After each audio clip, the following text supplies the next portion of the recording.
Permasalahan perkembangan sosioemosional pada anak melalui pendidikan berkarakter. Nah, pada kesempatan kali ini, saya melakukan observasi langsung di sekolah SDN 13 Telaga Biru. Adapun hasil observasi yang saya temui yaitu permasalahan perkembangan siswa secara sosioemosional, yang dimana dalam proses belajar mengajar, anak ini sangat hiperaktif saat berada di dalam kelas. Ia sering menjahili teman-temannya sampai menimbulkan pertengkaran kecil. Beberapa guru berusaha untuk memberi nasihat baik kepada dirinya dan teman-temannya, akan tetapi nasihat tersebut hanya bersifat sementara. Kemudian dimulai lagi dengan aktivitas yang sering ia lakukan. Dan ternyata hal ini juga dipengaruhi oleh faktor internal, yaitu faktor keluarga. Anak ini merasa sangat disayangi oleh keluarganya karena ia merasa bahwa dirinya adalah anak paling bungsu di antara 3 bersaudara. Ia merasa bahwa apapun yang ia lakukan adalah leluasa dan tidak mendapatkan kesalahan atau hukuman dari orang lain, khususnya kepada kedua orang tuanya yang merasa bahwa karakteristik anak tersebut adalah hal yang wajar saja, karena yang namanya juga anak-anak pasti akan mengalami hal tersebut. Dan ketika anak tersebut melakukan kesalahan, pasti itu dianggap sebagai kewajaran tanpa menerima hukuman, meskipun hal tersebut belum dipikirkan secara matang oleh si anak. Tapi di sisi lain juga, hal ini akan berdampak kurang baik ketika anak berinteraksi dengan orang lain dan dalam pandangan orang lain juga, khususnya kepada teman-teman sebayanya, mereka menganggap bahwa anak ini adalah anak yang paling nakal di kelas.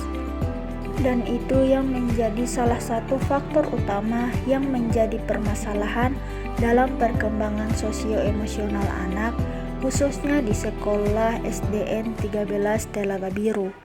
Berkaitan dengan analisis kasus mengenai permasalahan perkembangan sosioemosional pada anak, khususnya di SDN 13 Telaga Biru, maka dalam melaksanakan kompetensi emosional harus memahami dan mengontrol emosi yang ada di dalam diri individu itu sendiri.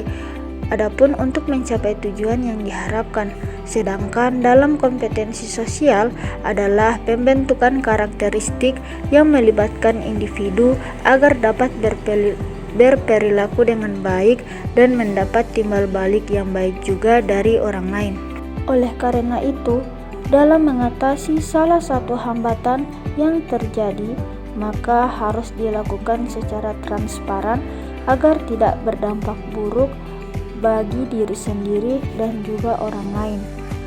Berkaitan dengan masalah perkembangan sosioemosional anak, khususnya di SDN 13 Telaga Biru, adalah hal yang harus diperhatikan dalam membentuk karakter anak, yang tadinya kurang baik menjadi baik, dan yang baik menjadi yang terbaik.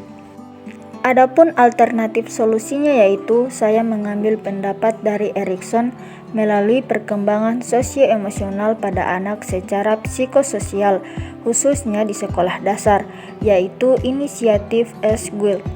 Pada fase ini, anak sudah seharusnya menunjukkan sikap mandiri dan tidak ketergantungan pada orang lain.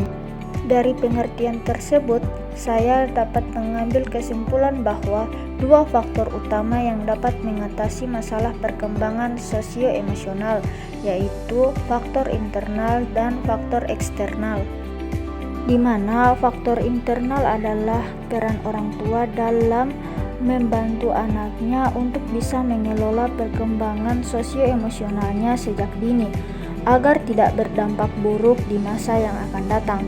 Kedua, ada faktor eksternal yaitu peran sekolah yang membimbing anak agar bisa beradaptasi dengan lingkungannya. Demikian hasil presentasi video dari saya. Wassalamualaikum warahmatullahi wabarakatuh.